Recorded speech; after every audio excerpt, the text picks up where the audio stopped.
Lebih gampang.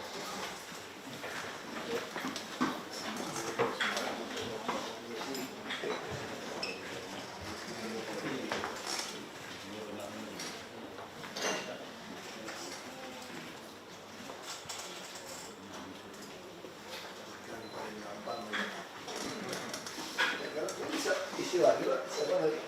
Bisa. Pintu sini. Yang penting patokannya ada kuenya nggak? Ada kuenya boleh tutup.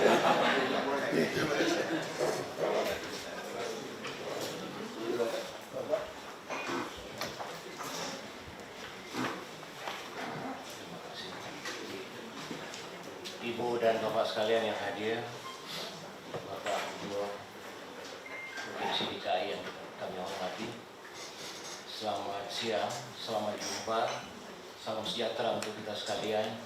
Assalamualaikum warahmatullahi wabarakatuh. Kami merasa sangat berbesar hati pada hari ini diterima oleh Bapak Gubernur beserta beberapa staf pimpinan dari DKI Jakarta, di mana pada kesempatan ini insya Allah kami akan menyajikan apa yang telah dikerjakan tahun lalu dan kira-kira apa yang akan dilakukan tahun ke depan. Ada 21 judul kegiatan. Dari 21 ini ada yang kita integrasikan dan pada kesempatan ini akan disajikan 9. Untuk menyajikan ini kami telah berapa kali bertemu, berdiskusi sesama anggota DRD dan juga ada kita konsultasi dengan teman-teman dari pemerintah provinsi. Dan kami mempercayakan kepada Prof. Sorian untuk meramu sebagai naskah final yang akan disampaikan kepada Bapak Gubernur. Dengan izin Bapak Gubernur, kami akan minta Pak Yan, Prof. Yan untuk menyampaikannya.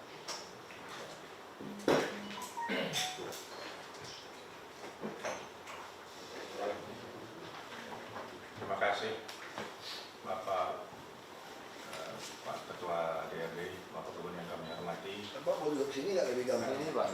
Saya berdiri aja Pak. Oh, mau berdiri. Saya mohon izin untuk berdiri. Jadi itu ya, nggak ada ini ya. Oh iya Pak. Kalau dari sini lebih enak kali Pak. Bapak duduk sini Pak. Ada mic Bapak tinggal Pak tuh sini. lebih ya lebih ya tanggal lebih enak ya. Ya enggak. Saya juga tidak mau, saya lupa orang Ya. Baik. Orang selalu berpikir barang ini barang canggih tau Pak. Dipikir dipencet naik sendiri Pak. Ternyata masih gini. Rata-rata pikirannya dipencet dia naik. Rupanya nggak canggih amat itu barang. Baik, terima kasih Bapak Gubernur yang kami hormati, Bapak Pimpinan SKPD yang kami hormati, rekan-rekan dari Dewan Riset Daerah.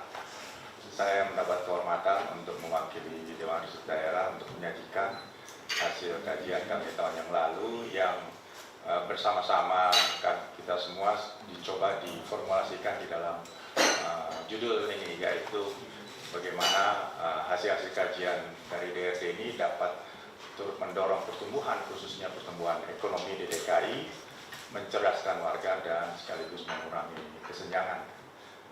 Dan dalam slide berikutnya bahwa kami berangkat dari arahan Bapak Gubernur yang saat itu melantik kami tahun 2013, ada 3 visi atau program atau visi dari pemerintah DKI dengan kepemimpinan Bapak Basuki Cahayapurnama, yaitu ada 3 penuh, gitu. Ada otak penuh, perut penuh, dan dompet penuh. Jadi dengan ketiga hal inilah kami mencoba menerjemahkan kira-kira programnya itu apa, dan sebagaimana tadi disampaikan oleh Bapak Ketua DRD, ada 21 kegiatan dan dari 21 AD itu dicoba dirangkum, dikonsolidasikan, dipadatkan, dan dipilih. Ada 7 judul ini, yang 7 judul ini sesungguhnya juga judul-judul hasil integrasi juga, tidak judul single, namun ada beberapa juga yang tidak bisa kami sajikan, yaitu tentang banjir, tentang sampah, tentang kependudukan dan catatan sipil dan beberapa hal lainnya. Nah, ada 7 judul ini yang nanti coba kami sampaikan, di mana ketujuh judul ini dicoba untuk menjawab katakanlah sebagian kecil apa yang kami pikirkan itu untuk isu-isu utama sebagaimana disajikan di judul besar ini, yaitu bagaimana kita turut berkontribusi untuk mendorong pertumbuhan ekonomi, mendorong warga DKI makin cerdas, sekaligus mengurangi kecenderungan dan penyediaan lapangan kerja. Nah, karena itu ketujuh judul ini, yang pertama nanti Bapak Gubernur dan Bapak dari DKI akan melihat. Yang pertama kita akan menyajikan Technopark dengan judul Jakarta Startup City. Tunggu dulu sebentar, mundur. Ini sebagai upaya alternatif nanti kita akan sampaikan untuk mendorong pertumbuhan ekonomi. Yang kedua masalah kemacetan, yang ketiga bagaimana kita mengintegrasikan masalah perumahan dan permukiman dan sekaligus penataan RW di DKI ini judul-judul sifatnya lintas SKPD. Dan yang keempat tentang penataan dan pemberdayaan PKL, khususnya PKL makanan jajanan. Dan yang kelima ini juga atas arahan Bapak Gubernur juga, yaitu tentang sekolah menengah kejuruan berasrama. Dan yang keenam adalah tentang bagaimana kita merevitalisasi kawasan yang di Kebon Siri yang bisa menjadi ikon untuk wisata kota dengan cara pendekatan sistem inovasi daerah.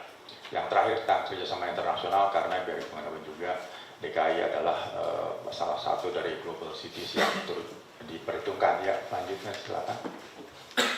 Yang pertama Jakarta Startup City. Nah, judul ini sesungguhnya selaras dengan Smart City Jakarta, di mana kita melihat ada beberapa poin utama yang penting, terutama adalah bahwa pertumbuhan DKI yang ditargetkan 7% atau lebih itu ternyata kita melihat bahwa kecenderungannya menurun, yaitu tahun 2015 5,1, tahun 2014 6, sekian, dan tahun ini menurut data BPS DKI 5,8. Jadi kita berupaya memenuhi amanat dari RPJMD. Yang kedua adalah kelas menengah DKI dan generasi generasi Y yang belum termanfaatkan seluruhnya, di mana kita mencoba menangkap bagaimana solidaritas politik, katakanlah solidaritas budaya yang sudah cukup kuat untuk di kalangan kelas menengah dan generasi Y ini, tapi juga kita dorong agar mereka juga ada solidaritas ekonomi,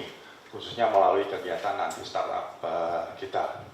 Hal yang ketiga adalah bahwa banyak proyek-proyek strategis di DKI ini yang belum kita bisa manfaatkan nilai tambahnya di Jakarta. Dan keempat, kenyataan bahwa sudah ada 1000-an lebih inovasi yang sudah bersifat siap untuk komersil di Indonesia ini yang dikoordinir oleh Kementerian Ristek dan Dikti, bisa dimanfaatkan segera. Sekaligus kita berupaya untuk mengkonsolidasikan aset-aset DKI seperti di Soto Babakan, di Pulau Gadung, di UKM Waduk Melati dan sebagainya.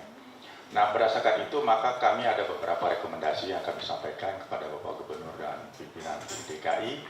Yang pertama, kita perlu membentuk tim inovasi yang langsung berada di bawah koordinasi Bapak Gubernur untuk membuat bisnis model, bisnis plannya dan sebagainya. Dan kedua, boleh jadi juga perlu kita membentuk semacam PT Technopark Jakarta yang bersifat quasi government gitu, seperti PT MRT dan sebagainya.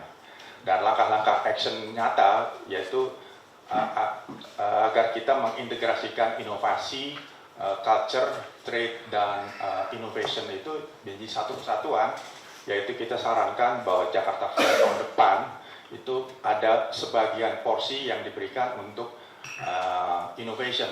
Jadi di sini barangkali event itu kita bisa sebut Jak Fashion, sampai kita ada punya Jak Jazz, ada macam-macam Jak. Ini mungkin ada Jak Fashion, Jakarta Innovation 2017, di mana pada saat itu DKI bisa meluncurkan juga semacam kayak Jakarta Innovation Startup Funds, entah berapa besarnya, dan sekaligus memberikan award kepada SKPD yang inovatif, dan ini diikuti dengan beberapa langkah konkret, seperti misalnya mengubah atau membentuk ada Jakarta Digi Inkubator, jadi inkubator digital misalnya di UKM Waduk Melati.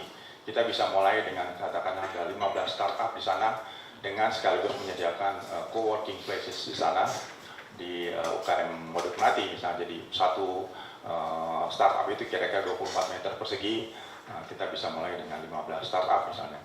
Yang kedua, sebagaimana arahan Bapak Gubernur tahun 2014 yang lalu tentang Situ Babakan. Jadi itu Situ Babakan mungkin bisa kita manfaatkan untuk inovasi. Ya, misalnya kita transformasikan itu menjadi Betawi Polis atau apa seperti itu, dan sekaligus ada festival yang inovatif yang berkarakter budaya yang lebih dari hanya sekedar ondel-ondel gitu.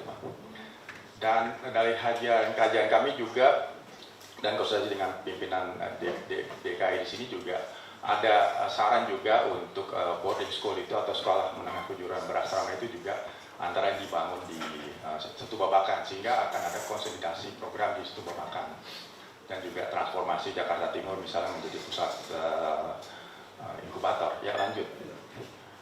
Isu yang berikutnya yang sangat penting untuk meningkatkan pertumbuhan, mengurangi hambatan dan sebagainya adalah mengurangi kemacetan. Ada beberapa isu, saya kira angka-angka di sini cukup memperjelas bagaimana ada ketimpangan di dalam khususnya sistem transportasi massal berbasis rel yang defisit kondisinya, dan karena kita didominir oleh kendaraan pribadi dan kendaraan sepeda motor. Dan ada beberapa isu mengemuka di sini, yaitu termasuk masalah TOD dikaitkan dengan non-fare box revenue dan pelabuhan KLB dan sebagainya. Di samping saja masalah ERP yang juga sekarang masih terus digarap. Karena itu kami juga sudah melakukan ada kajian di Jalan Panjang yang hasilnya antara lain adalah untuk kita merekomendasikan agar BRT itu ditingkatkan dan dilanjutkan dengan LRT yang terintegrasi dengan moda rail base yang lainnya. Kemudian juga perlu ada tata laksana mengenai rail base yang memperhitungkan bagaimana risk sharing antara investor LRT dan LRT dengan developer. Nah, perlu ada tentu saja ada energi atau power plant khusus untuk menjalankan LRT ini. Tentang TOD, kami menyarankan, kami merekomendasikan untuk membentuk unit di misalnya di PKPRI atau di DPK yang menghitung dampak lalu lintas dari SBPPT yang akan diterbitkan. Sampai itu perlu ada lembaga khusus TOD yang melibatkan Pemda, pemilik atau developer, masyarakat, dan para pakar dalam bidang-bidang tertentu. Dan ya, dalam hal ini kita mendorong agar kelompok kompensasi KLB tadi itu diperhitungkan secara gradual dengan ada grace period tertentu sehingga bisa menjadi stimulus untuk restrukturisasi kota dengan memperhitungkan strategi TOD tadi itu. Khusus untuk ERP, kami menyarankan sini untuk menghindari penyelenggaraan ERP ini oleh swasta karena ini sangat sensitif dan bisa menimbulkan pro kontra. Dan perlu kita terapkan sistem baru yang menggunakan GPS yang relatif lebih baik daripada sistem gantry yang lama karena bisa menimbulkan beberapa kebocoran di beberapa ruas jalan tertentu. Dan perlu ada penegasan tugas wewenang antara Pemprov DKI dengan Polda. Lanjut. Nah, ini juga hasil integrasi dari beberapa studi mengenai perumahan dan pemukiman, di mana dalam hal ini kami mengintegrasikan masalah perumahan, masalah permukiman, dan penataan RW yang kita berangkat dari kenyataan bahwa amanat RPJMD kita itu ada 100, 0, dan 100 itu 100 penyediaan air, 0 kumuh, dan 100% sanitasi, dibarengi dengan kenyataan adanya backlog secara nasional dan DKI sudah mentargetkan untuk membangun menjadi 50.000 per tahun begitu. Beberapa data-data lain menunjukkan bahwa perumahan kita lebih banyak sangat didominasi oleh landed house, banyak perumahan-perumahan kumuh yang jumlahnya 416 RW ini yang perlu ditata, di samping ada beberapa hal yang menyangkut APBD kita yang masih sangat dominan untuk APBD untuk RSS misalnya. Ada dua rekomendasi utama, dua kelompok misalnya. Yang pertama, kita perlu menyusun RIPP yang ada beberapa komponen, berapa target 2030, berapa rencana pembangunan, termasuk sampai dengan bagaimana kita mendorong integrasi dan inisiatif dari masyarakat. Dan karena itu kita perlu berdayakan masyarakat itu untuk membangun rumah sehat secara swadaya yang cahaya alam, menggunakan udara yang mengalir bersih dan sebagainya, termasuk juga keseimbangan dalam pengalokasian APBD kita. dalam hal ini perlu diperhitungkan juga adalah pembangunan RSS dengan sistem fabrikasi, hemat air dan sebagainya, termasuk juga kampung bertingkat di mana setiap 4 lantai itu dihubungkan dengan penghubung sesuai dengan syarat-syarat dari green building. Dua rekomendasi berikutnya adalah menyangkut pemenahan terkait dengan pemenahan RW dan pemukiman, yaitu bahwa perlu ada crash program pilot project beberapa RW dari 416 RW yang kumuh ini sekaligus disinkronkan dengan relokasi dari rusun kepada rusun untuk mereka yang ilegal, misalnya dengan untuk membangun perumahan yang sehat dan sebagainya, atau juga land consolidation untuk mereka warga kita yang legal gitu. Dan karena itu juga perlu ada dalam rangka membangun kemandirian, perlu ada komunitas paguyuban rusun sana dalam rangka untuk membangun integrasi inisiatif mereka, termasuk keterlibatan di dalam perencanaan. Ya, lanjut. Yang keempat ini menyangkut lapangan kerja, menyangkut hajat hidup orang banyak dan sangat strategis. Walaupun kenyataan bahwa kita lihat bahwa PKL makanan jajanan ini memberikan kesan tidak tertib, kumuh dan sebagainya, tetapi di sisi lain dia juga bisa menimbulkan lapangan kerja yang cukup besar, sumber pangan gizi bagi mayoritas warga kita. Kenyataan bahwa di sini kita menemui bahwa ada 3 hal strategis. Yang penting pertama adalah ada relasi antara PKL, konsumen dan harga dan lokasi, di mana relokasi dari PKL itu kalau tidak memperhatikan relasi erat antara PKL, konsumen, harga dan lokasi ini bisa kurang berhasil program relokasi kita itu. Yang kedua, bahwa ternyata bahwa konsumen PKL itu 80% dari kelas menengah ke bawah, dan jumlahnya itu lebih dari 6 juta warga yang makan 3 kali sehari di PKL. Dan samping itu sudah ada peraturan gubernur yang cuma tidak spesifik mengenai PKL ini. Karena itu ada 2 kelompok besar rekomendasi yang kami sampaikan.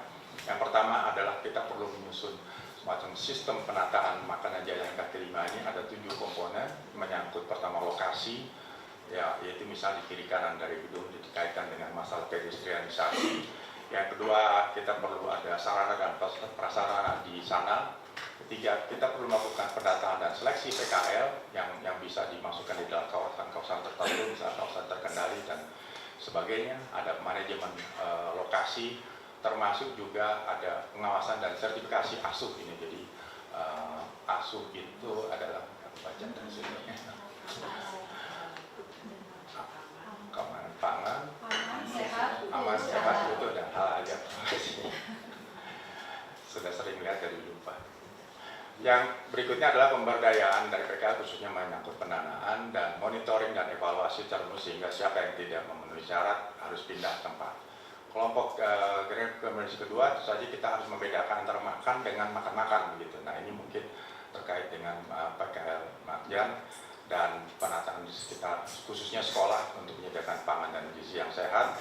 Lokasi dan relokasi tadi perlu dipertimbangkan dengan mempertimbangkan faktor relasi tadi itu, PKL, harga, lokasi, dan konsumen. Dan di masa depan mungkin PKL ini perlu dipertimbangkan juga, khususnya dalam restrukturisasi kota terkait dengan TOD dan pembangunan properti dan sebagainya. Dan kita perlu memberikan subsidi harga khususnya untuk pengait makanan bagi para PKL Marjan ini. Ya, lanjut. 2 atau 3 yang terakhir ini, yaitu yang terkait dengan saran dari atau keinginan dari Bapak Gubernur menyangkut sekolah menengah kejuruan berasrama atau boarding school ini. Kita melihat bahwa akses pendidikan bagi warga miskin itu untuk menjadi cerdas dan berkarakter itu masih kurang, dan kenyataan bahwa 4% dari penduduk Jakarta ini terkategori miskin dan tentu saja sangat rawan bisa menimbulkan kerawanan sosial. Di sisi lain kita melihat kartu Jakarta Pintar ini hanya untuk memenuhi kebutuhan transportasi, alat tulis, dan seragam sekolah. Karena itu kita memerlukan pendidikan untuk memutus rantai kemiskinan tadi itu. Ada 4 rekomendasi. Yang pertama, kita jelas perlu mendirikan sekolah menengah kejuruan berasrama tadi itu untuk menghasilkan lulusan siap kerja, bisa dengan cara membangun baru, misalnya tadi di Setu Babakan diintegrasikan dengan Teknopark dan juga dengan sistem inovasi daerah untuk revitalisasi kawasan. Yang kedua, itu setiap daerah misalnya mempunyai ciri tertentu. Misalnya di situ Babakan cirinya adalah pariwisata, di Jakarta Pusat itu teknologi informasi dan komunikasi, Jakarta Timur misalnya industri manufaktur, dan di lokasi lain yang dipilih nanti. Atau kita memperkuat yang ada, yaitu di lantai bawah rusun yang dibangun ada sekolah menengah kejuruan Barat Asrama, sehingga bisa jadi satu gedung gitu antara hunian dengan sekolahnya. Rekomendasi kedua adalah kita bidang studi yang diprioritaskan khususnya untuk Jakarta Pusat, yaitu mengenai industri kreatif dan industri TIK. Kurikulum dan pengajaran itu diterapkan baik di sekolah maupun di asrama, sehingga kita mempunyai ada SMK Plus gitu dengan kurikulum 4 tahun dan tidak berafiliasi agama. Kita menampung anak miskin tanpa melihat kecerdasannya, dan kita menyarankan untuk biaya operasional tadi itu sumber representasi dari APBD DKI, dan dengan khusus ada bantuan dana untuk memegang KJB agar bisa diterima di perguruan tinggi. Ya. Lanjut, ini di bagaimana DRD melihat untuk kawasan Kebon Sirih untuk yang bisa menjadi ikon untuk wisata kota, yaitu dengan pendekatan sistem inovasi daerah yang pada dasarnya adalah itu menyebabkan hakikatnya adalah interaksi dan pembelajaran. Dan hasil kajian kita tahun 2014 melihatkan bahwa interaksi itu masih minim, sementara kita melihat bahwa Kebon Sirih ini bisa menjadi window case untuk showcase, khususnya dikaitkan dengan Jakarta Smart City. Dan karena itu kita melihat bahwa kenyataan alih fungsi lahan itu masih berlangsung untuk kepentingan bisnis, sehingga perlu ada kebijakan pro masyarakat, sirkulasi pengetahuan masih terbatas, dan perlu ada pemberdayaan. Ada 4 saran rekomendasi yang kami sampaikan. Yang pertama adalah untuk merevitalisasi kawasan Kebon Sirih tadi itu ada 3 tahap. Yang pertama kita perlu membagikan motivasi masyarakat, yang kedua capacity building untuk masyarakat, aparat, dan dunia usaha, yang ketiga adalah pembangunan yang inklusif yang sustainable. Fokus dari wisata, ikon wisata di Kebon Sirih adalah pusat kuliner dan tempat pegelaran budaya rakyat di sini, dengan 3 bidang inisiatif capacity building, yaitu SDM, lingkungan, dan pariwisata. Dan karena itu kita mendorong untuk adanya public-private people partnership di sini, dengan misal contoh memanfaatkan lahan kolong di bawah flyover kereta api, dengan misalnya nanti ada MOU yang terkait dengan PT KAI, dan sekaligus dipertimbangkan land consolidation di kawasan tersebut, seraya kita membentuk urban manager untuk pengelola kawasan sana. Ya, yang paling terakhir ini ya lanjut adalah tentang kerjasama internasional.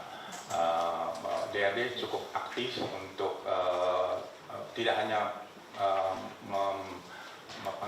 mengangkat citra DKI, tapi juga untuk mendorong program-program kita itu bisa makin kuat.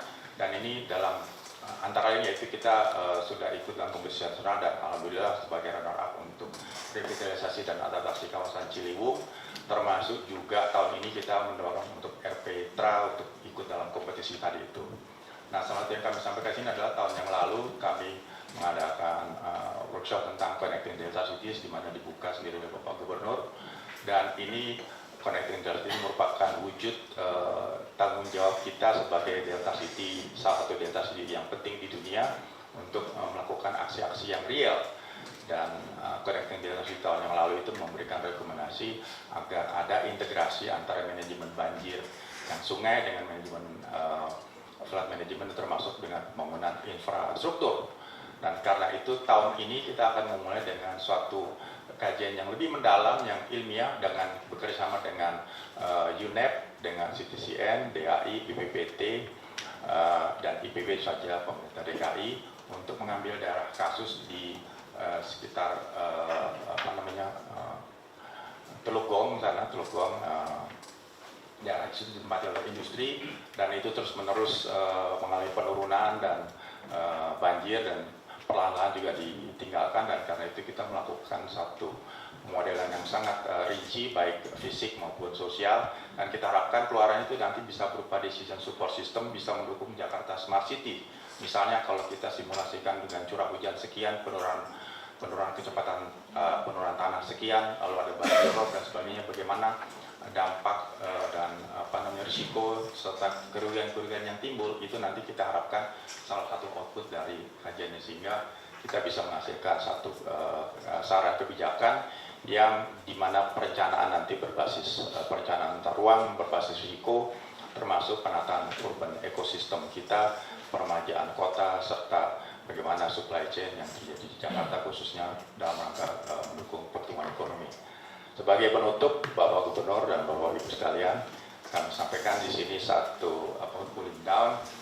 Secara umum kami menyampaikan agar langkah-langkah yang sudah sangat baik dilakukan di DKI ini dilanjutkan dengan memperhatikan beberapa penekanan khusus, yaitu khususnya kelas menengah dan generasi Y ini yang mungkin belum tertangkap baik. Kita melihat ada beberapa Gojek, Uber taksi dan macam-macam yang berjalan sendiri gitu. Mungkin kalau difasilitasi nanti akan timbul generasi kelas menengah yang mempunyai solidaritas ekonomi, mencapai lapangan kerja dan memberikan ciri Jakarta sebagai startup city. Ini juga kaitkan dengan kerangka SIDA tadi.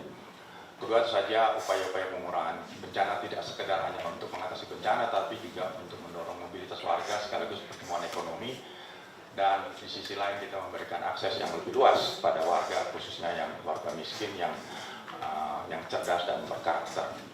Khusus untuk mengurangi meningkatkan kesejahteraan dan mengurangi kesenjangan, kami menyarankan agar program pemukiman dan perumahan tadi itu terintegrasikan dengan penataan RW sekaligus juga penataan PKL, khususnya PKL Makjan.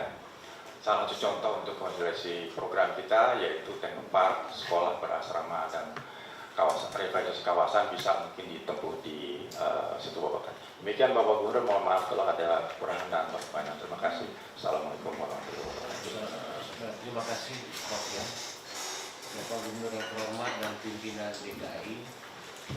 Apa yang kami sampaikan tadi, kami percaya Bapak dan Ibu telah memikirkannya, telah merencanakannya, dan juga ada yang telah melaksanakan dengan baik. Tapi itulah pendapat kami, mohon dibantu saja kalau sudah dilaksanakan ya kita tidak susah di. Terima kasih. Selanjutnya kami mohon tanggapan dan arahan dari Bapak. Terima kasih Pak Ketua Dewan Riset dan para anggota. Saya mungkin SKPD mungkin bisa langsung jawab kali ini. Ya, Pak Wali Kota Jakarta Pusat, gimana tuh kebun siri itu Pak? Jawab aja coba. Jadi Pak Gubernur, terima kasih kepada Dewan Riset Daerah yang sudah memberikan rekomendasi dalam rangka membuat Jakarta yang lebih maju. Saya kira beberapa memang apa yang disampaikan oleh Pak Ketua tadi, Ketua DRD, memang beberapa di antara ini sudah dilaksanakan Pak.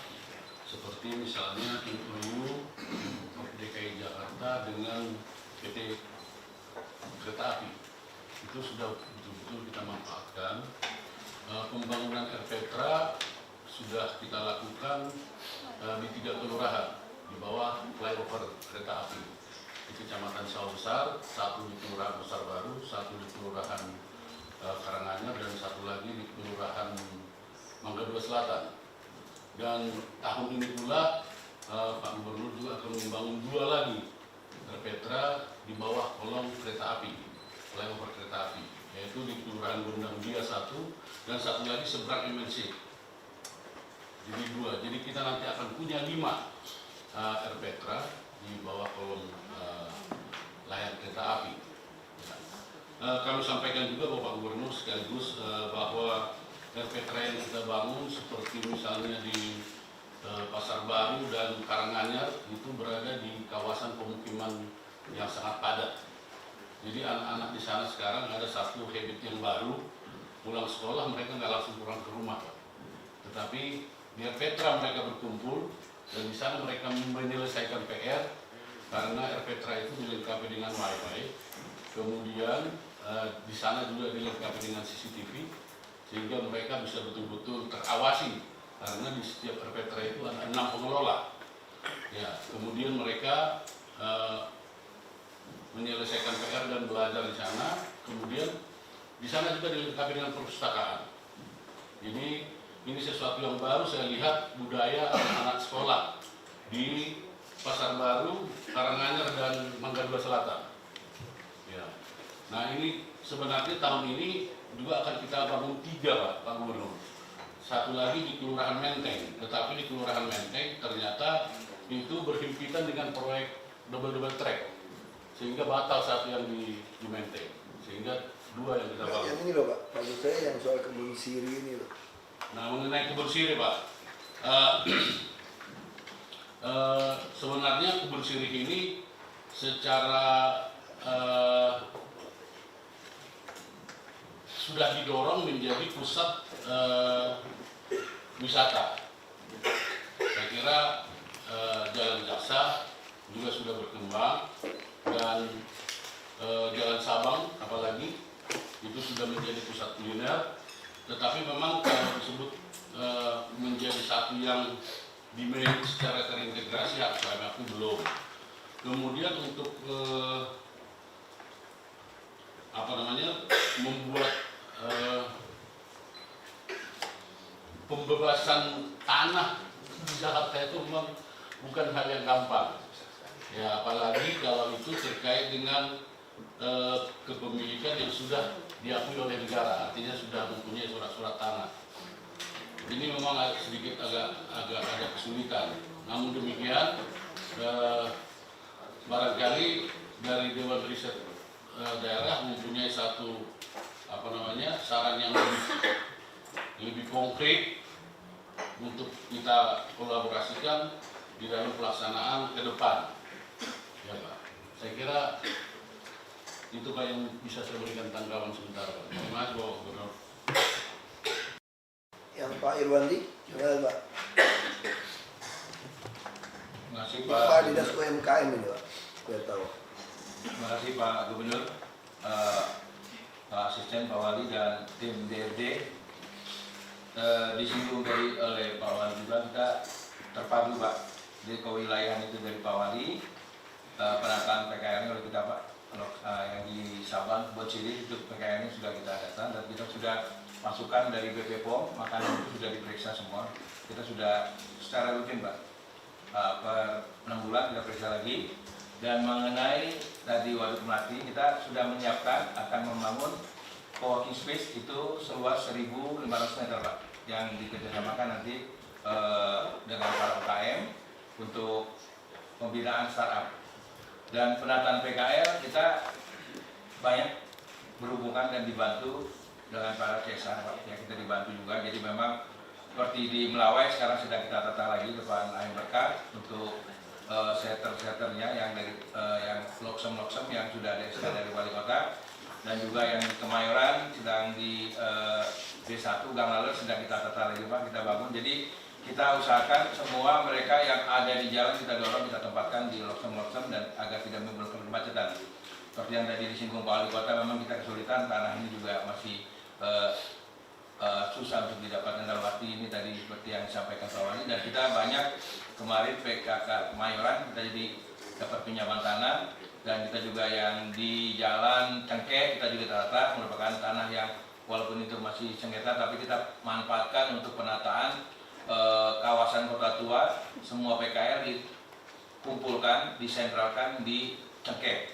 Jadi kita upayakan juga ini kerjasama dengan BP POM, semua makanan semua sudah kita periksa BP POM di loksem dan sudah kerjasama dengan Smart City, dimasukkan di dalam Smart City dan sudah diperiksa, dan sudah kerjasama dengan GoFood Pak, ya Gojek ini, dan beberapa untuk dipesan melalui IT sekarang Pak. Jadi karena itu sudah ada GoFood, jadi makanan dari PKL itu sudah masuk di Smart City dan dengan GoFoodnya yang sudah diajarkan dengan Tomato juga sudah kerjasama dan sudah di-launching Pak Gubernur. Dan ini kita berharap ke depan masukan dari tim dari DRD kita masih butuh Pak. Jadi mohon juga karena memang masukan-masukan Bapak ini akan menjadi juga kita acuan dan untuk kita penganggaran APBD supaya terarah, pemanfaatannya juga terarah Pak. Demikian disampaikan Pak Gubernur dan tim DRD. Assalamualaikum warahmatullahi wabarakatuh. Co-working place sampai mana kesiapannya? Bisa cerita dong co-working place? Siapa? Nanti Pak Asisten di lagi Pak. Kita sudah KLB kemarin dengan PT Singo Pak, dengan konsultan sudah lakukan berapa kali rapat Pak, dan itu sekarang sedang verifikasi untuk RAB-nya Pak, alat-alatnya, bangunannya. Kalau minggu ini selesai oleh Singo, tadi informasi terakhir saya telepon, mereka langsung lakukan untuk tender Pak. Jadi tender, alat, dan untuk pengerjaannya Pak. Ini buat desain punya kan? Desain. Ya Pak? Yang di Waduk Melati kan? Ya Pak, wadah pelatih Yang Pak. buat fashion punya kan? Fashion campur Pak, alat-alatnya fashion dan juga untuk handicraft. Jadi nanti yang seperti Bapak minta alat mesin potong yang standar kita siapkan, jadi supaya nanti ukuran SML itu standar Pak. Di Indonesia jadi tidak ada S-nya besar mana, M-nya, terus alat printer tiga dimensi kita siapkan juga Pak. Jadi seperti fitness Pak, Gubernur Arakat. Jadi kalau dibeli oleh startup, itu harga yang kita beli barangnya kurang lebih sekitar 6 miliar Pak. Dan kalau itu dibeli oleh mereka tidak mampu. Tapi ini mereka bisa pakai. Nanti kerjasama kita dengan Dekranasda dan dengan teman-teman para UKM yang terbentuk di dalam atau yang beranggotakan Dekranasda tergabung di dalam organisasi UMKM lainnya untuk memanfaatkan co-working space ini yang ada di Waduk Melati seluas 1.500 meter.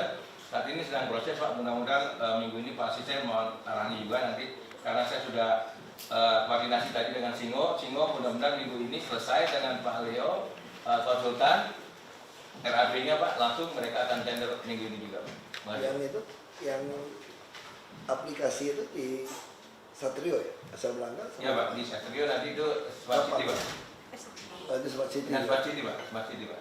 Ada konsepnya nanti Smart City. Yang PIK Pulau Gadung? Di Pulau Gadung kita anggarkan di 2017 Pak. Kita tempatnya sudah ada Pak, tinggal beli alatnya. Jadi kita akan copy alat-alat yang dibeli yang kemarin di Waduk Melati gitu Pak.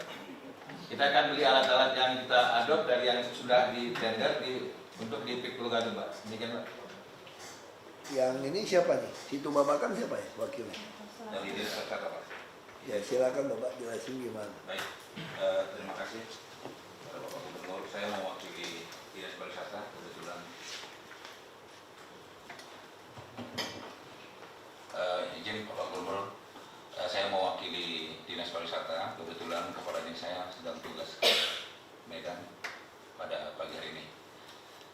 Sehubungan dengan paparan yang disampaikan oleh DSD, kami dari Dinas Pariwisata juga sudah memprogramkan tentang perluasan daripada situ Babakan, di mana tadi kami baca di sini tentang rencana pembuatan sekolah menengah kejuruan yang berbasis keasramaan. Salah satu program kami sekarang di sana sedang melakukan pembebasan, dan saat ini ada 9 bidang yang sedang kami bebaskan. 7 bidang langsung sudah pemiliknya, dan mungkin dalam tahun ini bisa selesai. Dan mungkin itu salah satu nanti yang kita koordinasikan dengan DRD. Tadi saya sudah bicara dengan Bu Tusi tadi, bagaimana ke depan tentang asrama atau sekolah menengah kejuruan berbasis pariwisata yang ada di situ Babakan. Kemudian sejalan juga dengan rencana tentang pengembangan wisata kuliner dan kebudayaan di Jalan Caksa dan Kebun Sirih. Itu di Sudin Pariwisata Jakarta Pusat juga sudah ada program kegiatan yang dilaksanakan dalam setiap tahun. Mungkin itu sebagai gambaran dari kami. Terima kasih.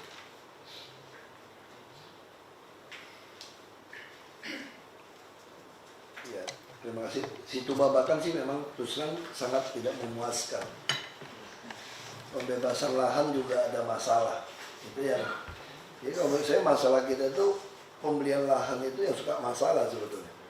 Kalau nggak ada komisi lambat aja eksekusinya. Ini kita lagi bereskan itu. Kalau yang sekolah boarding itu kita mau bangun di Islamic Center sebetulnya. Islamic Center, Jakarta Islamic Center. Kalau yang di daerah Cikias ya, yang punya pondok karya pembangunan, kita bangun untuk 2.000 anak. Saya nggak tahu tahun ini ada gagal lelang atau apa gitu, saya nggak tahu. Harusnya sih berjalan ya untuk 2.000 anak. Jadi konsepnya udah sama ini. Kita mau masukkan orang bukan soal dia pintar atau enggak, yang penting dia memenuhi syarat yang tidak mampu untuk punya ruangan belajar lebih baik. Ya, itu saya katakan konsep Tamrin Muhammad Husis Tamrin itu MHT itu salah konsep sekolah itu. Jadi sekolah elit di pendidikan. Sampai di mana cerita boarding school itu? di Islamic Center, saya belum tahu, baru masukin surat kondisi Pak.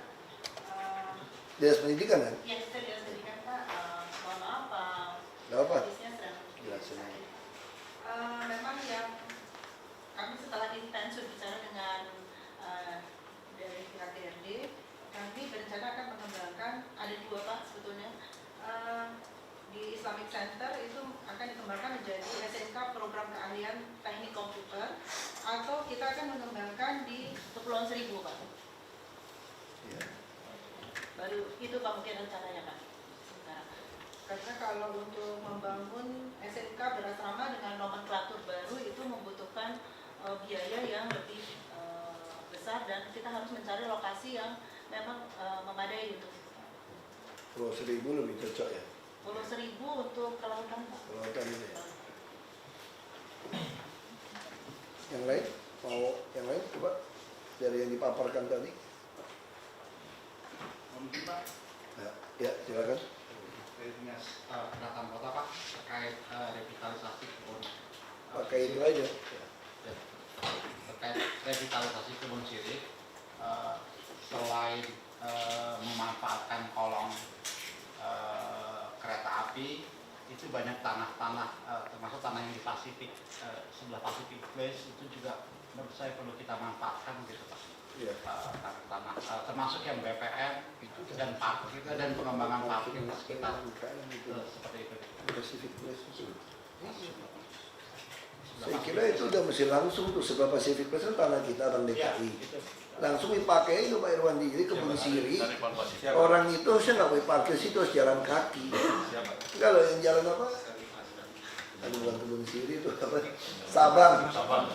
Sabang itu nggak boleh parkir trotoarnya semua. Itu didorong masuk ke dalam gedung lantai yang Pasifik itu. Baru enak orang jalan kaki mau dagang ya diatur. Ya, itu mesti wali kota yang inilah pusat itu. Mungkin ada dari dinas lain. Ya, silakan Kepala PU Bina Marga ya. Baik Pak, makasih Pak Gubernur, Bapak sekalian di Dewan Riset Daerah. Saya nyoroti soal mungkin tidak berkaitan langsung dengan seluk-beluk MRT, LRT, tapi kaitan dengan antisipasi kita. Nah, saya mungkin ya dengan MRT, LRT ini kita sepakat dulu bahwa kita akan menggerakkan orang, bukan lagi menggerakkan kendaraan. Gitu Pak. Kaitannya itu nanti mohon dukungan atau mohon pendalaman barangkali Dewan Riset Daerah ini koridor-koridor MRT, LRT itu akan kita sepakat dia akan dikenakan traffic restraint, pembatasan traffic yang sekarang ini dengan cara ganjil genap. Mungkin nanti ya dalam kaitan udah jadi IRT nanti, apakah Jalan Sudirman Tamrin itu harus sebesar itu? Gitu. Nah itu dalam kaitan ini kami sudah sepakati itu Sudirman Tamrin itu tinggal hanya satu arah saja per jalur, pedestriannya akan yang kita besarkan. Jalur lambat itu akan menjadi pedestrian plaza. Ini buat diketahui. Tapi itu tidak sebatas dari itu saja. Kalau kita bicara tadi TOD, jadi disampaikan dengan TOD tadi, kami butuh detail TOD itu seperti apa. Barangkali nanti ada pendalaman di setiap stasiun yang menjadi center dari TOD itu, kawasannya itu kita harus develop. Jadi tidak hanya Pak Beni tidak hanya nanti bicara intensitas KLB saja, jalur-jalur dari aksesibilitas di TOD itu sudah digarap dari sekarang. Seperti itu. Ya. Ini. Terus sudah gerak. Mudah-mudahan Pak Gubernur ya Oktober kita cepat sudah kita mulai itu Pak. Ini penataan ulang jalur Sudirman Tamrin, termasuk nanti jalur-jalur yang dilewati LRT. Karena mau tidak mau ketika ada MRT itu harus disiapkan area-area pejalan kaki yang luas. dan kita harus tahu kemana konektivitasnya dia mau kemana. Itu satu hal. Hal kedua, kalau bicara kawasan wisata Kebun Sirih, jangan sampai kita hanya terpaku di kawasan kecil. Jadi hanya membuat jalan kolong layang itu direvitalisasi, oke, itu tidak jadi masalah, bagus. Tapi jangan sampai membuat satu persoalan baru. Wai Asim itu bagus itu Pak, tapi persoalan parkir segala macam belum beres. Sabang juga seperti itu, termasuk juga yang Kebun Sirih. Kami sudah mencoba itu menata ulang jalan Sabang itu. Ya, kalau seandainya memang dia harus parkir, Pak, ada parkir di salah satu sisi on-street parkingnya, kenapa tidak? Jangan sampai nanti di sana dibuat kawasan-kawasan kuliner, tidak boleh juga parkir. Ini harus satu penataan yang luas, termasuk juga lalu lintasnya yang harus kita tata. Nah, ini kita butuh pendalaman seperti itu, Pak. Dan selanjutnya yang paling penting, Pak Gubernur, kita banyak konsep bagaimana mengeksekusi ini supaya secara cepat. Mengeksekusi secara cepat. Satu contoh, kita pedestrian kita semua ya tidak layak untuk berjalan kaki Jakarta ini, dan kita butuh kecepatan itu, dan kaitannya itu dengan banyak aspek-aspek masalah utilitas, drainase dan segala macam. Nah, tadi disinggung masalah public private partnership. Kami mohon dukungan atau kajian yang lebih dalam tentang ini. Ya, tentang ini. Mungkin nggak nanti ini kita coba akan kami rumuskan. Seperti contoh yang pedestrian dengan ducting itu revenue-nya udah pasti nanti. Kalau kabel-kabel udara semua utilitas itu masuk ke bawah tanah, ya kita siapkan ducting itu, Pak. Ya, dengan pola ya public private partnership itu. Jadi revenue-nya dibayar nanti dari sewa ducting itu. Ini yang kita butuh nanti, mungkin pendalaman yang seperti itu. Dan kami sudah mulai bergerak memberikan pilot project. Di Tanah Abang itu sudah kita coba ada ducting box. Nah, itu kita sekarang ini butuh kecepatan menatanya ini, Pak. Barangkali itu, Pak. Terima kasih, Pak. Ada yang lain? Mungkin dari Ibu Sri, dari sisi Baik, Pak Gubernur, saya dari Pertamina. Saya menyambung sedikit tadi disinggung masalah sertifikasi kaitan dengan food safety. Jadi perlu kami sampaikan bahwa di law SKPD di perekonomian ada beberapa SKPD yang memang punya tanggung jawab terkait food safety ini.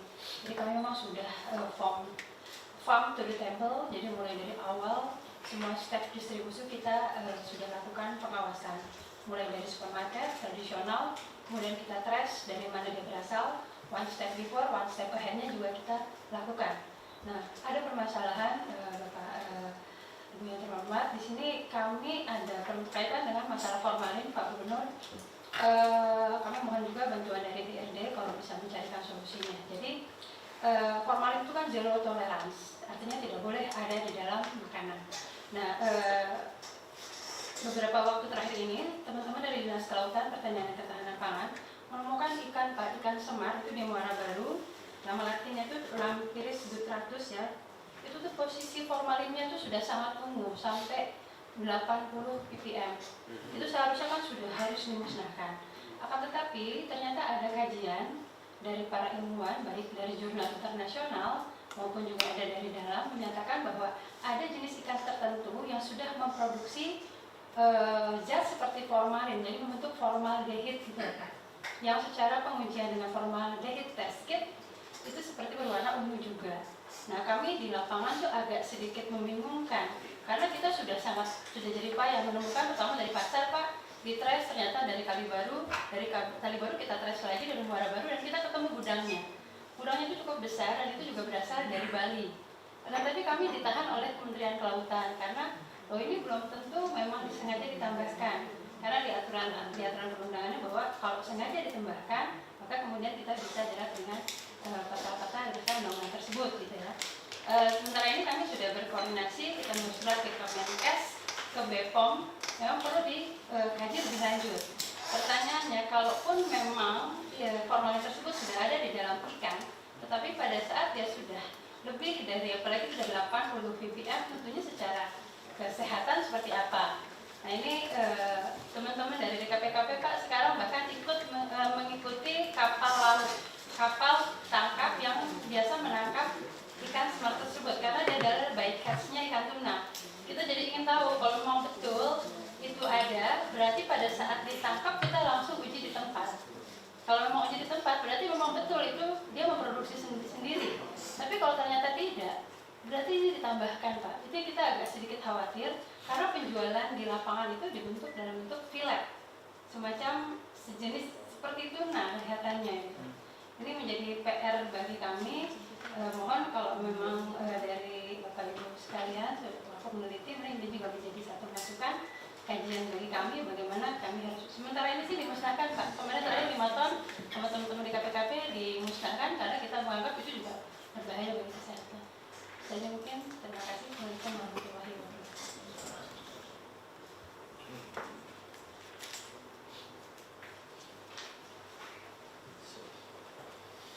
Ada yang lain mau tanya silakan. Mungkin dari Pemda sudah cukup. Mungkin dari Dewan Riset yang lain silakan. Terima kasih. Assalamualaikum warahmatullahi wabarakatuh. Menanggapi yang kebetulan saya ikut di dalam kegiatan Kebon Sirih. Jadi tadi dari Pak Wali Kota Jakarta Pusat menyampaikan bahwa memang sudah ada RTPA yang disampaikan yang dibangun di di kolong jembatan, kolong flyover kereta itu Pak. Tetapi di sini saya kira itu sudah baik sekali. Tapi kami juga ingin menambahkan karena dalam revitalisasi kawasan ini ada dua, itu kita akan kembangkan sebagai ikon wisata, di mana sebagai ikon wisata itu ada dua hal yang penting, yaitu sebagai pusat kuliner. Pusat kulinernya ini pun pusat kuliner baik untuk perkantoran di sekitarnya. Kita ingin kembangkan masyarakatnya itu supaya bisa menjadi lapangan kerja untuk pusat kuliner maupun sebagai tempat pagelaran budaya rakyat. Oleh karena itu mungkin anak-anak yang tadi sudah terbiasa ke Ervetra itu mungkin bisa kita berikan tambahan pendidikan untuk penari atau main silat atau apa yang kita mengacu kepada Saung Angklung Ujo di Bandung. Jadi kalau Saung Angklung Ujo di Bandung, bagi Bapak Ibu yang mungkin pernah ke sana, itu yang melakukan pagelaran itu adalah anak-anak yang tinggal di sekitarnya. Jadi ini mungkin ditambah. Dan kami sudah melakukan juga pendekatan dengan IKJ, dan IKJ itu bersedia nanti menjadi pengajar untuk anak-anak di situ. Jadi mungkin mahasiswa bisa diminta untuk mengajar dan lain-lain. Jadi kita juga sesuai dengan pendekatan sistem inovasi itu yang hakikatnya adalah interaksi, maka kita mencoba mensinergikan masyarakat, dalam hal ini mungkin anak-anak, dengan IKJ, dengan untuk kepentingan pengembangan pagelaran budaya rakyat. Saung Angklung Ujo itu di Bandung itu tiap hari ada pagelarannya sore hari, di mana itu anak-anak datang cuma 1 jam dan itu tidak pernah sepi dari pengunjung. Jadi mungkin kira-kira itu Pak. Jadi mohon ditambahkan dengan aspek tersebut. Kemudian yang saya ingin sampaikan juga yang tadi terkait dengan Kebon Sirih, tapi pengembangan pusat kulinernya Pak. Nah ini kita juga ingin melakukan sinergi masyarakatnya dengan dunia usaha kuliner yang sudah ada di sekitarnya. Jadi bagaimana kami melakukan pengembangan pembangunan kapasitas atau kapasitas building masyarakatnya dalam rangka nanti biar kuliner itu untuk perkantoran, jadi mungkin higienitasnya juga ditingkatkan, kemudian juga sebagai kuliner untuk para wisatawan.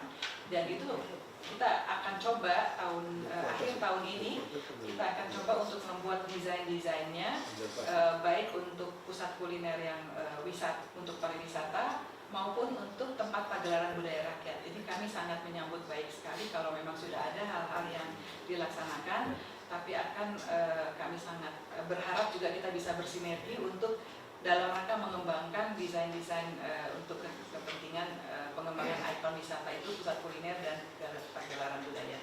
Saya kira itu yang mau saya tambahkan di sini, Pak Wali Kota dan kepada Kepala Dinas UMKM.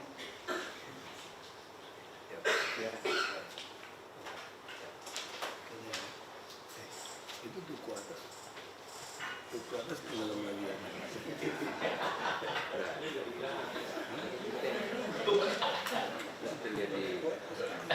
Terima kasih. Hal yang tadi menarik tentang sekolah berasrama, saya rasa ini konsepnya adalah harus ada kayak semacam catur, artinya harus dilakukan. Kami melihat bahwa tadi yang di Islamic Center dari secara bentuk sudah ada, itu jadi bisa dilakukan percepatannya. Kemudian di dalam konsep tadi yang nama Pulau Seribu, kita bayangkan seperti kayak atas, jadi khusus jadi kayak semacam Jakarta Valley-nya untuk pengembangan ke depan, sehingga nanti bisa terisolate. Tetapi itu kan akan menjadi mapping ke depannya gitu. Tetapi yang ini harus dilakukan karena kami melihat bahwa masalah kemiskinan ini kan hanya bisa dipecahkan melalui konsep pendidikan gitu. Itu salah satunya. Tadi kan kita sudah sepakat kesamaan persepsi bahwa kita tidak melihat dari segi intellectual capabilities-nya, tetapi adalah peluang, kesempatan untuk belajar sehingga konsep vertical movement di kalangan masyarakat itu bisa menjadi makin tinggi sehingga mereka bisa satu hari juga menjadi para muzakir itu istilahnya pemberi zakat juga kan itu intinya. Terima kasih. Boleh saya tambahkan sedikit tentang sekolah berasrama. Ini masih dalam penggodokan kami. Jadi dalam Bapak memberi pengarahan, Bapak menyebut bikinlah pesantren tidak berdasar satu agama. Nah untuk ini kita perlu melihat pesantren, kita perlu melihat padepokan, kita perlu kalau perlu melihat Shaolin Temple Pak, atau seminari. Jadi kita bangun sekolah untuk orang miskin, di mana dia bisa menjadi lebih pintar, cerdas, dan bisa lepas dari kemiskinan. Nah, prinsipnya mereka tidak bisa bayar. Kan begitu. Nah, apa yang kita ajarkan? Pertama, ilmu dunia untuk dia bisa mencari penghidupan. Kedua, ilmu akhirat kita didik karakternya melalui agama masing-masing. Yang ketiga, kita ajar dia untuk bela diri sehingga dia percaya diri. Jadi tiga ini, ilmu dunia, ilmu bentuk karakter yang berkaitan dengan akhirat, dan yang ketiga itu ilmu bela diri, mungkin silat Betawi barangkali, agar dia percaya diri. Nah, untuk kita lihat nanti ada pendidikan yang sifatnya kurikulum, yang sifatnya co-kurikulum, yang sifatnya ekstra kurikulum. Nah, kemudian ada pembinaan juga selama dia sekolah oleh gurunya, oleh seniornya. Di situ mungkin ada soft skill diberikan, bagaimana membuat teamwork, bagaimana berpikir positif. Nah, setelah mereka tamat, mereka tetap diorganisir. Katakanlah organisasinya seperti Shaolin. Itu Wesho itu, kalau mereka setelah keluar dari perguruannya, masih dimonitor, masih di-refresh dalam waktu tertentu. Mungkin setahun sekali, 2 tahun sekali, balik ke perguruan, ditambah ilmunya, dicek macam-macam. Nah, bagaimana dia mengabdi itu di-record dalam satu organisasi. Inilah bentuknya, sehingga sekolah berasrama kita ini beda dengan yang ada. Ya kan? Jadi tidak sama. Nah, kemudian bagaimana mereka bayar? Mereka selama sekolah akan gratis, dapat ini, dapat itu, tinggal aman. Nah, nanti setelah mereka tamat, bisa saja, ini masih dalam diskusi, mereka kita kenakan semacam bayaran atau semacam sumbangan. Kita sebut itu yarnen, bayar setelah mereka panen. Nah, ini masih dalam diskusi, apakah akan dibebankan atau tidak. Nah, kemudian di sekolah ini juga, di samping mengajar, mereka itu juga berlatih dan kita menerima pekerjaan. Kalau dia umpamanya IT, mungkin ada pekerjaan-pekerjaan IT bisa dikerjakan di sekolah sambil mereka latihan, dibimbing oleh gurunya, menerima pekerjaan itu bisa pendapatan. Atau mereka bertukar, atau mereka menangkap ikan. Nah, ini bentuk-bentuk sumber kecuali APBD atau CSA dan lain-lain. Nah, ini masih dalam penggodokan Pak Gubernur. Tapi kita harapkan sekolah ini untuk orang miskin, memutus garis kemiskinan. Ya, mereka jadi pandai. Mungkin mula-mula tidak cerdas, mana ada orang miskin cerdas. Orang miskin tidak pernah cerdas Pak. Kalau cerdas dia tidak miskin kan? Begitu. Jadi kita bikin dia lebih cerdas kan begitu. Nah, ini nih ada 3 ilmu dunia, ilmu untuk karakter berkaitan dengan akhirat, Semua agama kan takut masuk neraka kan. Kemudian ilmu bela diri. Ini percaya ini mereka ini. Nah ini masih dalam godokan Pak Agung. Nah, sekarang ilmu dunianya mungkin IT, mungkin ini, mungkin itu, mungkin disesuaikan dengan kebutuhan. Jadi prinsipnya mereka setelah sekolah bisa bekerja, bisa bikin perusahaan sesuai dengan bidangnya atau macam-macam. Nah garis kemiskinan ini terputus. Nah apakah nanti mereka bayar setelah mereka kaya atau mereka hanya menyumbang? Kalau mereka menyumbang 2 orang katakanlah setelah 15 tahun naik itu 200%. Ini masih dalam penggodokan kami Pak. Ini tentang sekolah berasrama. Pokoknya kita ingin menghadirkan apa yang dilahirkan oleh DKI itu lain dengan yang lain dan itu lebih efektif, lebih berdaya guna dan terukur gitu kan. Nah inilah tambahannya. Terima kasih. Silakan yang lainnya. Silakan Bu Susi. Mohon izin Pak, terima kasih atas kesempatannya. Saya mau sedikit mengelaborasi tentang penataan UMKM. Di rekomendasi kami sudah ditegaskan bahwa bedakan antara penataan makanan jajanan yang sifatnya kuliner wisata dan makanan untuk kebutuhan hidup. Nah kalau untuk wisata orang bersedia bayar lebih mahal, meluangkan waktu lebih lama dan pergi lebih jauh itu dari isinya. Itu agak berbeda dengan pemenuhan kebutuhan hidup. Jadi 2 hal ini harus dipikirkan dan ditangani secara berbeda. Lenggang Jakarta dan pengembangannya saya dengar sudah cukup bagus mau dikembangkan di 5 wilayah. Itu adalah contoh yang untuk kuliner wisata. Tetapi kalau seandainya Sudirman Tamrin akan dilebarkan pedestriannya katakanlah 5 meter, itu sangat susah mengontrol berkembangnya PKL di situ. Dan itu akan sangat kumuh, sangat ini. Karenanya kami menyarankan setiap program pedestrianisasi itu ada lokasi yang disediakan untuk PKL. Jadi antar gedung. Contoh yang paling gampang kalau bapak-bapak jalan sedikit aja, di sini ada gang senggol kalau bahasa konsumennya. Itu adalah kawasan kuliner PSM. Cuma di antara celah itu orang cuma makan sebentar, dia tidak perlu fancy, tidak perlu mewah di sini, cocok makan pergi jaraknya hanya 10 menit, 15 menit sesuai dengan kantong. Antara kalau di perkantoran Sudirman Tamrin itu antara 10 sampai 20 ribu itu sekali makan. Kemudian juga kalau pergi ke sana tidak pakai tambahan biaya. Jadi kalau penataan yang seperti Lenggang Jakarta yang disarankan kepada swasta itu ada saya wawancara mereka itu ada tambahan. Jadi kalau kita makan konsumen bilang ini untuk semangkok bakso 24.000 mahal. Saya bilang ini terjamin loh, daging benar, ini benar ya. Tapi kalau untuk tiap hari itu sudah melebihi budget anggaran. Dan itu kalau sudah kita harus menyediakan itu karena itu membuat daya dukung untuk perekonomian daerah. Sebab kalau tidak nanti tidak ada yang bisa hidup dengan level UMR di Jakarta. Nanti akan dituntut terus lebih tinggi lagi.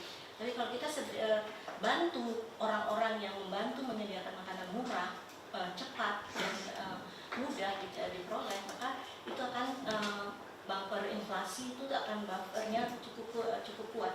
Karena PKL itu nggak mudah untuk naikin harga, walaupun sedang harga bahan baku tinggi. Sebab konsumennya nggak akan mampu beli, dia akan berusaha mempertahankan harga itu sendiri. Jadi itu dampaknya agak diredam untuk kalau dampak inflasi. Jadi itu tadi kalau kawasan wisata Ibu Tusi sudah terbedakan, nanti ada yang memang untuk kuliner itu yang banyak dan sudah saya dengar sudah cukup di lapangan sudah cukup diawasi, dikontrol.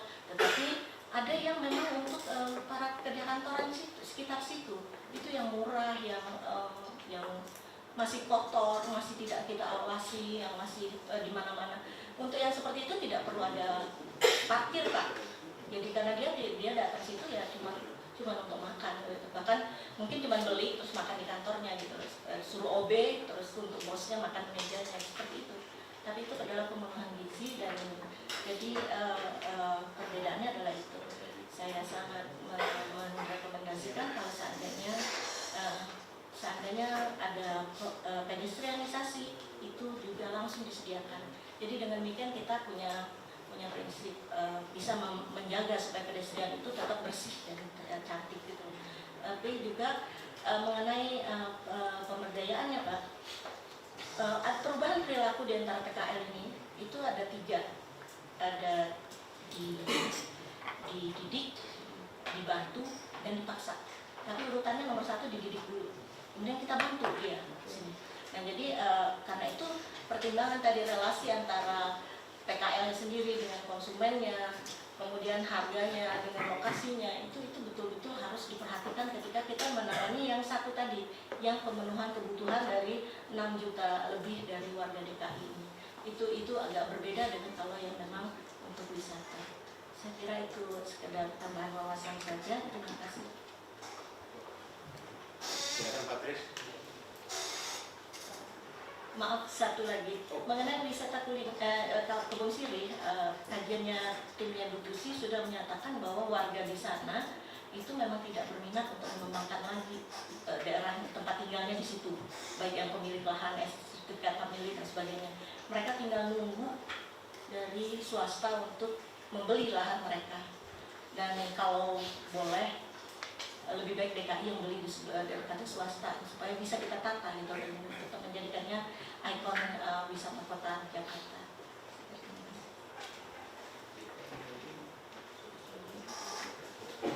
Terima kasih Pak. Perihal POD yang ingin kami laporkan kepada Pak Gubernur, DRD saat ini sudah mulai kembali intensif membahas bersama dengan Biro dan Dinas Penataan Kota perihal PUD. Konkretnya kami lagi sedang mematangkan Rapergub PUD. Ada beberapa hal yang mungkin butuh arahan dari Pak Gubernur dan bantuannya. Yang pertama, untuk PUD ini ada 2 aspek yang sangat perlu diperhatikan, yaitu mengenai kelembagaannya dan mengenai konsep bisnisnya. Nah, untuk yang konsep bisnisnya ini, kami ingin usul kepada Pak Asbang mungkin kalau bisa mengundang narasumber-narasumber. Kami akan carikan beberapa narasumber baik dari developer maupun dari perguruan tinggi untuk membicarakan konkretnya bisnisnya, konsep bisnis seperti apa. Karena dari pengetahuan kami, ya, diskusi yang tahun lalu yang kami lakukan, itu TOD saat ini sepertinya menjadi obat atau penolong terakhir untuk mencegah kemacetan yang saat ini sudah sangat sulit diatasi.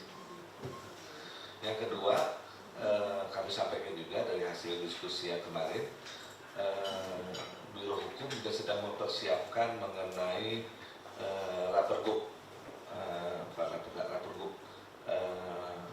parkir, khususnya park and ride. Nah, kami kira itu mungkin kalau mendorong swasta untuk membangun park and ride dengan kompensasi KRD, itu tidak mendukung atau justru bertentangan dengan maksud dan sasaran yang ingin dicapai dengan Rapergub PUD. Demikian kami sampaikan. Terima kasih. Saya mohon maaf, mungkin bisa teruskan dengan Bapak mau sampaikan ya. Ini ada Pak Asbang. Udah dengarkan, mungkin saya perlu sampaikan gini. Tadi Bu sampaikan juga betul. Kami sebetulnya Desember ini sudah akan keluar satu pasar grosir, pasar jaya. Jadi dalam konsep kami itu sederhana, dagang itu bukan belajar menjual, tapi belajar membeli. Kalau kita bisa beli dengan murah dan mutu baik, pasti dia gampang jual. Jadi kami udah paksakan semua menggunakan kartu Jakarta, Pasar Jaya.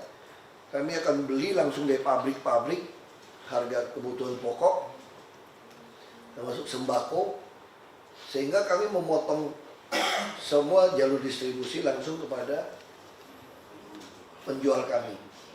Harga beras sudah paling baik sepanjang 5 tahun sejarah DKI. Kami sudah punya mesin untuk produksi packaging beras segala macam di Cipinang. Jadi kita tinggal mungkin 2 bulan lagi yang gula juga akan masuk. Kita pikirkan bawang sama cabai. Sapi kita juga ada nutrisi. Mungkin per tahun depan setiap anak pemegang KJP itu bisa beli harga daging sapi 39.000 sekilo. Harga ayam 10.000 supaya nutrisinya baik. Dia bodoh kan ada bagian hamilnya sudah tidak baik. Nah, jadi kita subsidi seperti itu. Kalau ke sekolah kita juga ada kasih 18 juta buat yang bisa masuk perguruan tinggi negeri tahun ini. Nah, kita termasuk PKL nanti Pak Irwandi. Semua PKL kita sudah paksakan dengan kartu anggota. Kita udah kasih dia dengan gerobak aluminium yang baik. Nah, dengan kartu anggota ini dia bisa jadi anggota di pasar grosir kami. Pabrik-pabrik bisa jual murah kepada kami karena kami belinya besar volumenya. Nah, itu yang kita akan lakukan. Kita pertama buka di Keramat Jati dulu. Nanti kita harapkan beberapa pasar akan lakukan seperti ini. Kami targetnya menekan sembako. Saya katakan berapa gaji 5 juta, kalau biaya hidupnya 4,9 juta. Lebih baik gaji 3,5 juta, biaya hidup saya 2,5 juta. Dari sisi kesehatan, pendidikan, tinggal perumahan.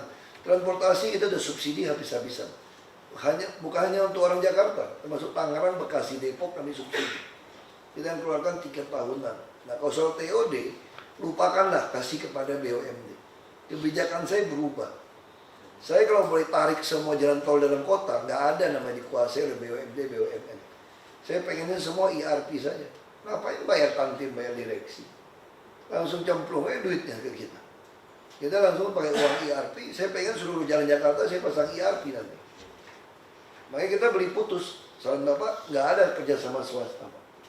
Jadi kami IRP ini bukan seperti kerjasama swasta bagi hasil. Saya nggak mau. Kalau mau sama saya beli putus, saya juga nggak mau beli putus. Saya tahu kamu ngerjain saya. Kalau barangnya nggak bagus gimana? Dia maunya bagaimana? Kita lelang, saya beli barang Anda, bayarnya dari uang itu sampai 3 tahun lunas punya saya. Nah, dengan pola seperti ini teknologi memang ada RFID, GPS kita bisa berdebat. Saya tidak punya waktu Jakarta untuk uji coba untuk orang menawarkan teknologi baru. Kita untuk IRP pertama kita putuskan ikut yang Eropa dan Singapura dulu. Gentry dulu. Oh cuma 1-2 ruas. Daripada kita tunggu lagi kapan ada IRP kita. Kalau soalnya ada teknologi baru muncul ya silakan. Dia pasang di jalan yang lain. Saya pengen semua jalan dikenakan IRP sebetulnya kalau bisa. Soal ini harganya berapa kan ngomongnya kita. Kalau lagi sepi ya turunin saja. Bila perlu IRP ruas ini hanya 1.000. Hari ini hanya 2.000. Nah parkir juga kita pasang banyak parkir meter. Soal TOD nggak ada lagi kasih MRT, kasih nggak ada. Nggak ada guna kasih pada BUMD, nggak ada. Yang ada semua ini masuk kantong Pemda DKI. Jadi kontribusi KLB itu semua masuk ke kantong kami. Kita juga ada mau bikin ducting ya Pak Ismada ya. Jadi kita juga keluarkan satu kebijakan baru. Misalnya Bapak Ibu punya bangunan seluas ini. Ini jalan utamanya. Maka Bapak Ibu wajib membangun trotoar dengan sistem ducting sekeliling ini. Lalu bagaimana kalau depannya sudah ada kiri kanan belakang punya orang? Nggak apa-apa. Sekeliling ini harus pindahkan cari wilayah lain. Nah saya bilang Jakarta beda dengan daerah lain. Kalau daerah lain tuh banyak tanah tidak bertuan, tidak bergedung. Kalau Jakarta semua tempat elit ada gedungnya. Nah dia setiap kali menyambung sedikit layak fungsi, kita meminta bangun ini nih Pak ya. Dia nyambung, termasuk sistem ducting. Sekarang 4G, sistem provider, Jakarta ini udah 11-12 sama Singapura. Teknologi 4G kita di Jakarta udah 11-12 sama Singapura. Kalau gedung-gedung itu boleh masuk kabel gratis. Kalau di luar gedung udah 11-12 Singapura. Nah kita tinggal perlu di dalam gedung, kita paksakan mereka. Nah kalau ini semua dibayar sewa, kita bisa mendapatkan PAD dari sewa ducting. Jadi jangan semua diduitin. Ini nggak ada lagi gratis-gratis orang ngambil seenak. Semua diuangkan. Sehingga uang APBD kami akan konsentrasi memikirkan manusia. Karena visi Jakarta itu adalah manusia sebetulnya. Dengan kata tadi kan, otak, kepala tadi, perut, dompet. Tahun lalu IPM kita udah capai 78,99. Jadi visinya kami bisa diukur dengan angka. Apa ukurnya adalah IPM. IPM dunia yang top kan 80 lah, kira-kira dianggap negara maju. Kita udah 78,99. Saya harap tahun ini bisa meningkat tahun depan. Kita hanya butuh 1,01, maka telah mencapai angka 80. Sekarang orang Jakarta Selatan bisa hidup rata-rata 79 tahun. Karena kita turun 78 tahun karena Pulau Seribu 76. Makanya saya mau dorong Pulau Seribu. Ini jadi resort, tapi ini juga tempat bisnis budidaya ikan. Kita ada mau kerjasama. Ya kita biayain pembagian hasil 80 kami, 80 si nelayan, 20 kami. Jadi ada sekolah-sekolah nelayan, kita juga akan bangunkan rumah susun ya. Lalu kita sepanjang utara, saya sudah putuskan juga untuk Bapak Ibu ketahui, kita membangun tanggul 3,8 meter dari muka laut. Itu menjorok ke laut. Nah, kita akan dapatkan banyak tanah, kita akan bangunkan untuk tempat nelayan, penduduk, apartemen-apartemen di tepi laut, Pak. Ya, nanti Jakarta itu Bapak Ibu akan melihat sepanjang tanggul itu di baliknya adalah apartemen-apartemen, termasuk untuk nelayan untuk tinggal di situ. Tapi saya akan sangat keras untuk para penghuni rumah susun. Sekarang kita sudah terapkan sistem sidik jari untuk masuk. Kalau Anda jual atau sewakan, saya usir. Tidak ada urusan. Kita nggak bisa backlog rumah begitu banyak. Nah, kita dengan pola ini, UMKM agak lambat. Tapi kadang-kadang teman-teman bilang sama saya larinya terlalu cepat, ketinggalan. Kamu, saya lambat untuk penataan. Sebetulnya lenggang Jakarta itu, Bu, sama sekali kita tidak mau pakai swasta sebetulnya. Saya pengen itu mereka membentuk koperasi. Lalu keuntungan pun ada di koperasi. Dia tidak sewa semurah mungkin, lalu kami subsidi. Jadi kita kan sangat keras. Termasuk kalau di trotoar, boleh nggak jualan di pangkat? Boleh, kalau saya. Asal Anda bisa rapi. Kita emang beli es potong di Singapura itu, di Orchard itu, di trotoar atau di mana? Trotoar. Anda ke Vietnam, mau ke Prancis, di trotoar kita beli. Mau di New York. Masalahnya dia disiplin. Kalau orang kita enggak, bukan nggak disiplin, dia udah bayar oknum kecamatan 20.000 sebulan sehari untuk buang sampah. Jadi dia merasa saya nggak perlu ngurus sampah. Nah kayak ini tuh mesti keras. Kita harus betul-betul keras. Kalau kamu macam-macam buang, nah kita lagi pendaftaran. Pendaftaran juga lamban sekali untuk UMKM. Jadi saya harap nanti Dewan Riset bisa kasih masukan, bisa bantu ngawasin. Kita bukan cuma Dewan Riset, saya juga menerima 30 lebih anak-anak magang. Diseleksi dari bisa 2.000, 3.000 seleksi. Itu untuk masuk periksa semua yang kami kerjakan. Jadi kita terima semua masukan, kita tekan ini UMKM tekan dinas-dinas untuk kerja bareng. Jadi ini jadi cepat. Kita sangat terbuka untuk masukan-masukan. Memang masalah itu memang di SDM yang agak lamban, terbiasa. Tapi terima kasih sekali masukannya. Tapi kita udah berarti sama udah. Kita punya konsep udah sama. Target kita adalah orang. Yang lain ini semua ekses saja. Dan orang ini bisa saya ukur. Dia orang ngeledekin saya waktu saya jadi bupati. Mereka bilang visi itu harus terukur. Saya bilang visi saya terukur. Yang punya kamu yang nggak terukur. Jadikan Belitung kota wisata damai tentram. Gimana ukurnya? Kalau visi saya terukur, jadikan sumber daya manusia tangguh. Gimana cara ukurnya? IPM, Indeks Pembangunan Manusia, jelas. Per angka kita bicara. Jadi visi harus terukur dalam angka. Saya pengen tidak ada lagi uang dipakai untuk bangun infrastruktur. Misalnya Pak Yusmada kerjasama pintar di Malaysia. Jadi semuanya harus kontribusi tambahan dari pengembangan. Saya kira itu konsep TOD yang Pak Kris bilang, saya nggak mau lagi. Saya tidak mau terlalu banyak menyerahkan pada BUMD untuk suatu keuntungan yang bisa masuk untuk rakyat nikmati langsung. Tetapi BUMD yang harus berperanan penting adalah yang ada hubungan dengan visi otak perut dompet tadi. Baik, kita punya food station, Dharma Jaya, Pasar Jaya sangat baik. Jakpros besar, ini bicara dengan bisnis yang berkepanjangan. Misalnya tentang gas, PRTG, dia bicara insenerator sampah, air bersih, air kotor, ini akan terus. Mereka ke depan kita mau ke arah situ sebetulnya. Ya, mohon maaf Bapak Ibu, saya harus geser, Bapak Ibu bisa teruskan. Makanya aku salamin dulu tadi supaya cepat. Kalau yang pulang pakai salaman cara Cina aja cepat ini. Saya mau kasih buku. Tuh, makasih. Mau kasih buku Bapak ya? Enggak, bukan buku saya. Buku ini saya dapatkan 20 tahunan yang Oh, lalu. iya, saya tahu. Ini Bapak tanda tentang tangan Mbak, minimal saya tahu Bapak yang kasih. Kalau orang kira saya beli di toko lagi. Saya latihan Mbak, saya lebih sehat kok sekarang Mbak sebetulnya Mbak. Cuma berat badannya lebih berat Mbak.